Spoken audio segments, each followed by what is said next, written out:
முருகன் தமிழ் கடவுளா இல்லையான்னு கேள்வி கேட்கிறவனுக்கு முருகன் ஏன் தமிழ் கடவுள், முருகனுக்கும் இந்த கருப்பசாமிக்கும் என்ன பந்தம்னு நான் சொல்றேன்டா. முருகன் வெறும் சாமி மட்டும் இல்லடா, இந்த தமிழ் மண்ணோட அடையாளம், தமிழ் மொழியோட இனிமை, அழகு, இளமை, இது மூணும் சேர்ந்த வடிவம்தான் முருகன். அகத்தியருக்கே தமிழ கத்து கொடுத்த ஆதி தெய்வம்டா என் வேளவன். தமிழ்நாட்டுல மூளைக்கு மூளை மலை மேல அமர்ந்து நம்ம தமிழ் மக்களை காப்பாத்துற நம்ம தமிழ் கடவுளை போய் எவனோ ஒருத்தன் தமிழ் கடவுள் இல்லைன்னு சொன்னா இந்த கருப்பசாமி பார்த்துக்கிட்டு சும்மா இருப்பனா? டேய், முருகனுக்கும் எனக்குமான பந்தம் சாதாரண இல்லடா.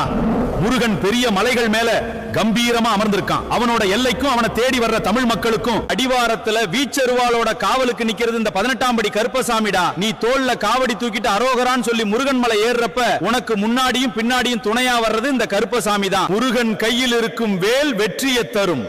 இந்த கருப்பசாமி கையில வச்சிருக்க அருவா தீமைகளை வெட்டி சாய்க்கும். நாங்க 2 பேரும் இந்த தமிழ் மண்ணோட தமிழ் கடவுள்டா.